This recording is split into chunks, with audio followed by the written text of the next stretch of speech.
रामकृष्ण हरी माऊली. आजचा दिवस फक्त एक प्रवास नव्हता. आजचा दिवस माझ्यासाठी मनाला समाधान देणारा होता. पंढरपूर जवळील गोपाळपूर या पवित्र ठिकाणी जाऊन संत जनाई यांचं दर्शन घेण्याचं भाग्य लाभलं. त्या क्षणी मनात जी भावना निर्माण झाली ती शब्दात व्यक्त करणं खरंच खूप कठीण आहे.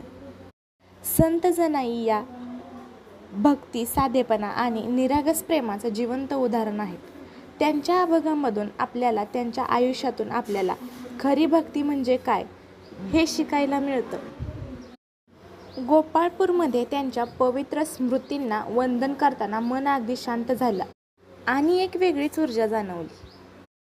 त्या ठिकाणचं वातावरण इतकं पवित्र आणि प्रसन्न होतं की जणू काही प्रत्येक कानात भक्ती भरलेली आहे. संत जनाईंचं दर्शन घेताना असं वाटलं की आपणही त्यांच्या मार्गावर चालत राहावं. साधं आणि समाधान असणारं असं त्यांचं जीवन होतं. गोपाळपूरच्या त्या शांत वातावरणात पाऊल टाकताच एक वेगळीच ऊर्जा जाणवली. साधं ठिकाण पण मनाला भिडणारं, जिथे प्रत्येक वाऱ्याच्या झुळकीत भक्ती आहे, प्रत्येक कणात संतांची आठवण आहे. संत जनाई फक्त एक नाव नाही, तर त्या एक भावना आहेत. जनाई म्हणे, माझा विठ्ठल घरी येतो, माझ्या कष्टामध्ये तोही हात देतो, साध्या जीवाला दिला भक्तीचा मान, विठ्ठल चरणी तिचं अखंड ध्यान. संत जनाई या महान संत आणि विठ्ठल भक्त होत्या. त्यांचा जन्म साध्या कुटुंबात झाला, पण लहानपणापासून त्यांना देवभक्तीची खूप आवड होती. आयुष्यात खूप कष्ट, गरिबी आणि अडचणी असूनही त्यांनी कधीही देवाचा विश्वास सोडला नाही. लहान वयातच त्या संत नामदेव यांच्या घरी राहू लागल्या.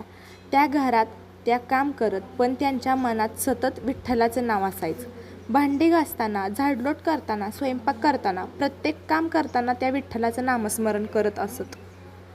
असं म्हणतात की त्यांच्या या भक्तीमुळे स्वतः विठ्ठल त्यांना मदत करायला येत असत. त्या काम करत असताना विठ्ठल त्यांच्यासोबत काम करायचे, त्यांचं ओझं हलकं करायचे आणि हीच गोष्ट त्यांच्या भक्तीची ताकद दाखवते. आणि याच आपल्या गोपाळपुरामध्ये त्यांच्या स्मृती आहेत बघा. हे त्यांचं जातं आहे, ज्यावर त्या आपलं दळण दळायच्या. एके दिवशी संत जनाईंवर चोरीचा आळ आला आणि सगळ्यांनी निश्चय केला की संत जनाईंना फासावर द्यायचं. तर त्यांच्या गळ्यामध्ये सूळ अडकवला आणि त्यांना फासावर देण्याची तयारी केली. पण त्यांच्या भक्तीमुळे आणि त्यांच्या विठ्ठल नामस्मरणामुळे त्या सुळाचे पाणी झाले. त्यांना सुळावर देताना त्यांनी फक्त एकच नाव घेतले, ते म्हणजे विठ्ठल, विठ्ठल, विठ्ठल. आणि त्या नामामुळेच त्यांच्या सुळाचे पाणी झाले. असा अतूट विश्वास त्यांचा आपल्या विठुरायांवर होता. जनाई यांनी अनेक अभंग लिहिले, ज्यामध्ये त्यांनी आपल्या साध्या जीवनातून आणि विठ्ठलावरच्या प्रेमातून भावना व्यक्त केल्या.